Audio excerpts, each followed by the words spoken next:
En route, on arrive.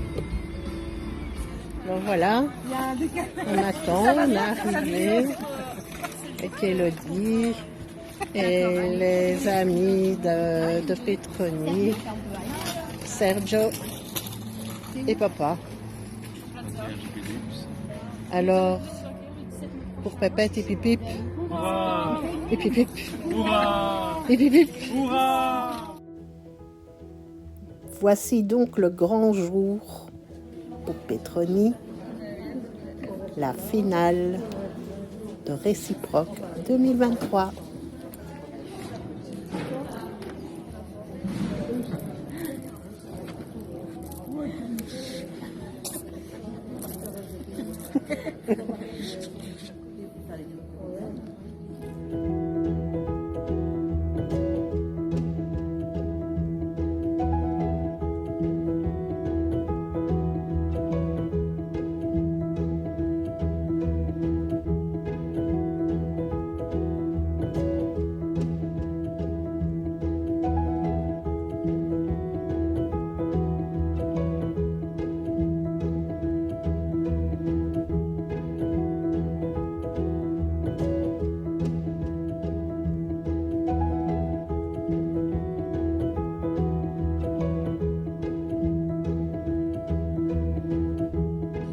La menace qui va nous rejoindre sur scène et que vous pouvez applaudir.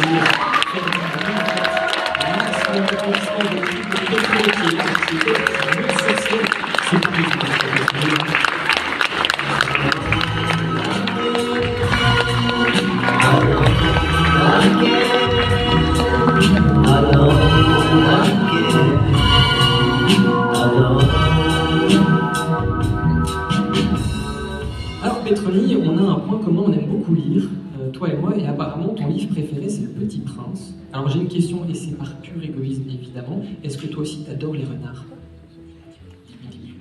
Oui, je les adore. Peut-être pas un tatouage, mais j'adore le côté rusé du renard. J'aime beaucoup cet animal. On se fera un tatouage en commun avec le renard, t'inquiète, ça va être très très fun. Petroni, Emma, pour la question se cultive-t-on en se plantant avant de partir? Parce que évidemment on est un gesson, on est déménageur et en même temps on fait un petit peu la scène.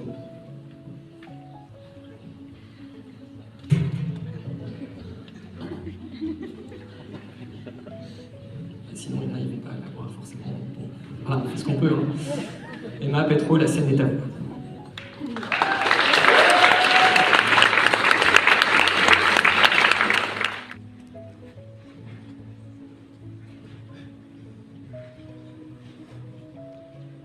Je vous ai cueilli une fleur, une jolie rose. Je vous ai cueilli cette fleur car elle restait plantée là. Elle n'évoluait plus, ne grandissait plus. Elle est belle, non? Elle est si belle que je me dois de vous expliquer son histoire. Pour être honnête, elle vient du jardin de ma culture. Oui, ok. Pourquoi cueillir un si beau spécimen d'un jardin qui se doit d'être si riche? Personnellement, quand j'imagine mon jardin de culture, je vois des jonquilles, des pivoines et des roses s'entremêler aux branches des saules, des bouleaux et des chênes centenaires. Mais elle, malgré sa force surhumaine à tenter de rester fleurie en toute saison, elle n'avait plus sa place sur ma parcelle. Elle entrait en contradiction avec ce que je venais de découvrir. La culture, c'est un jardin qui se doit de rester fleuri toute l'année. Et cela nécessite un travail presque journalier. Arroser, cueillir, planter, nourrir, tailler et parfois arracher. Oui, tant d'actions nécessaires pour ne serait-ce faire pousser la fleur la plus éphémère, mais pourtant indispensable à un moment donné de notre vie. Par exemple, au fur et à mesure des années, j'ai arraché les lierres de ma défense pour laisser la place à des plans de poèmes dans lesquels je pourrais me rouler. Mais parfois, le seul fait d'arracher ne suffit pas. Oui, la culture ne s'arrête pas à 2 mètres carrés de terreau que nous connaissons sur le bout des doigts. Elle demande également des fleurs, des plants. Mais comment trouver ces plantes, comment trouver ces fleurs qui rendront notre jardin de plus en plus riche, de plus en plus varié? En s'ouvrant au monde extérieur, en s'ouvrant à la diversité culturelle.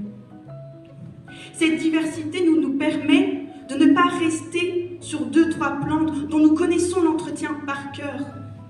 Elle permet d'agrandir notre jardin avec de nouvelles connaissances et de mettre en opposition ce que nous croyons déjà acquis avec le jardin d'à côté. De cette façon, au lieu d'avoir les pieds enracinés dans le sol, vous pouvez avancer, vous cultiver et ainsi modifier continuellement les senteurs, les couleurs, les formes et les fleurs qui composent votre jardin. Alors je vous l'accorde que dit comme ça, se diversifier semble si facile. Comme si le simple fait de rentrer dans un musée nous ferait sortir avec un jardin totalement modifié. Mais de chaque nouvelle expérience, chacun en retire quelques fleurs pour garnir sa pensée. Encore faudrait-il se pencher pour les ramasser.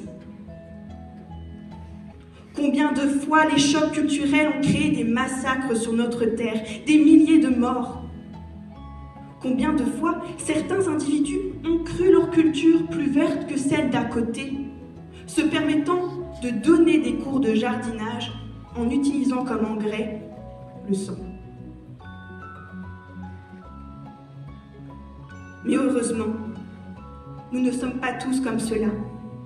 Regardez-vous, vous avez décidé de vous déraciner de votre divan pour assister à une soirée culturelle sous le signe de l'échange de fleurs de la créativité et de graines de la curiosité. Et je dois vous avouer que moi aussi, cette expérience m'a changée, totalement bouleversée. Ces quelques mois de dépassement ont changé mon jardin, l'ont totalement modifié, il est méconnaissable.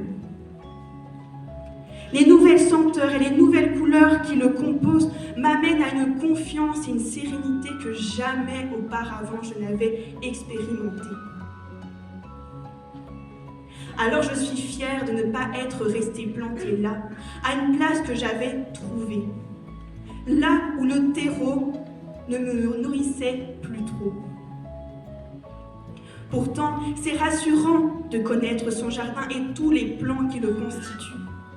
De cette façon, en restant planté là, on évite cette case obligatoire, celle du changement, celle de réapprivoiser un nouveau champ.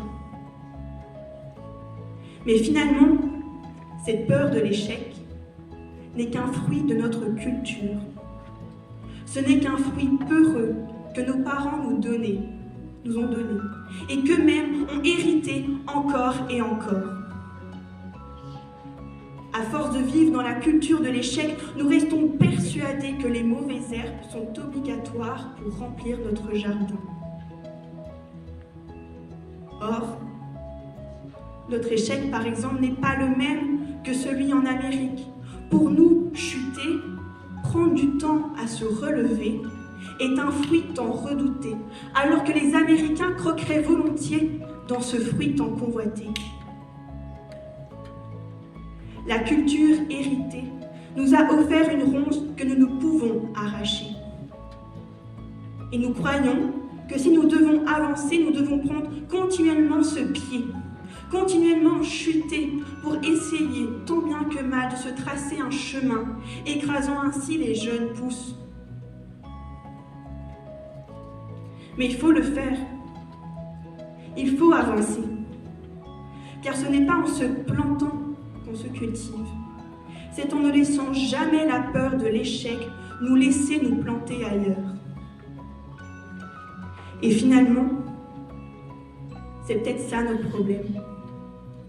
Croire que cette peur de l'échec est un fruit dans lequel nous devons obligatoirement croquer. Notre culture nous fait croire que c'est obligatoire pour rendre notre jardin légitime. je peux leur montrer la plus belle des roses, qu'elle ne sera jamais assez belle s'il ne voit pas le cimetière de plantation derrière moi. Et cette validation nous semble si vitale, car de nouveau, inculquée par notre culture. Je retiendrai juste la phrase de Jean d'Ormesson.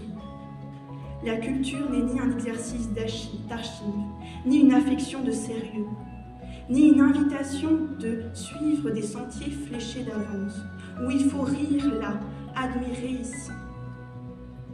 C'est avant tout un plaisir, à chacun de le prendre où il veut. Alors, mesdames et messieurs, je suis restée assez plantée là devant vous. Je vais donc vous laisser. J'ai d'autres fleurs de la vie à cueillir. Merci.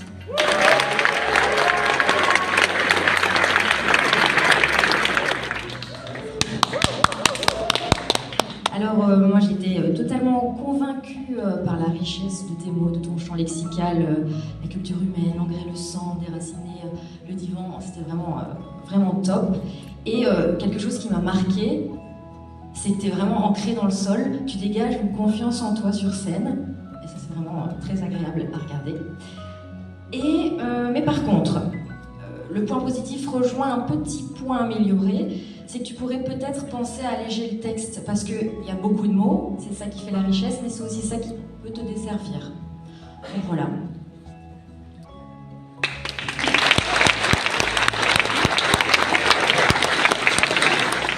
Conclure au nom de tous les membres du jury, nous vous disons un grand merci. Merci pour votre courage, merci pour votre travail, parce que c'est énormément de travail de livrer une prestation comme vous l'avez fait. Croyez-nous, c'est en toute humilité qu'on va donner un classement.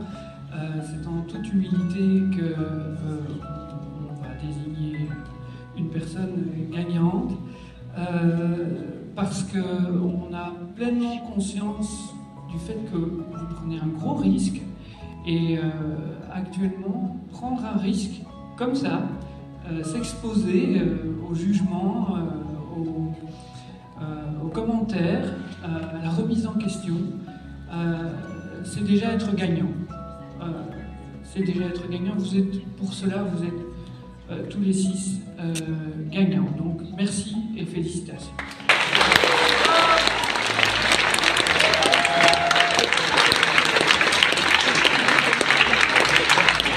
Alors, je vais essayer, peut-être que certains ou certaines sont trop jeunes pour s'en rappeler, mais à la cérémonie des Césars, il y avait une actrice dont le nom m'échappe qui s'était trompée. C'était Vanessa Paradis qui s'était trompée en ouvrant les enveloppes. Du coup, il n'y a pas d'enveloppe.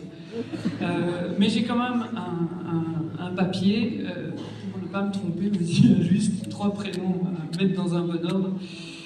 Voilà, j'ai parlé d'humilité tout à l'heure. C'est en toute humilité que j'ai décidé de faire une liste de 3 noms. Alors nous allons commencer par la 3e place de ce classement des gagnants. À la 3e place, j'ai l'honneur, le plaisir d'annoncer Petroni.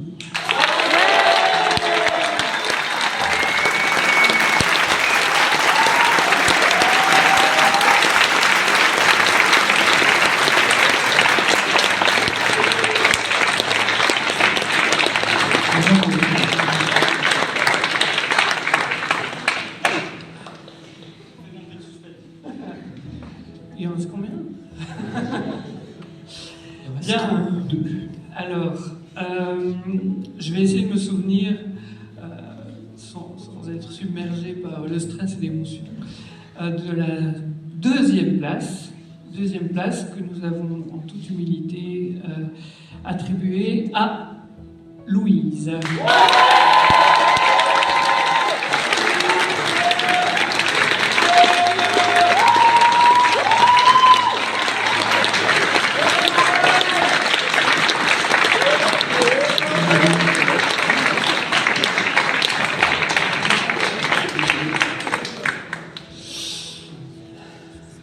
la liste. La première place. Vas-y. Ah oui? Non? Pas d'extrait. Alors.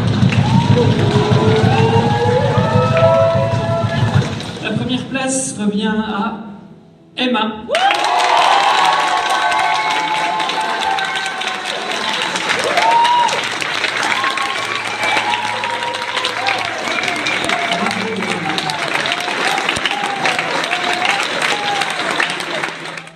Bonjour Didier, félicitations à ta fille. On a écouté la vidéo, c'est super. Bravo.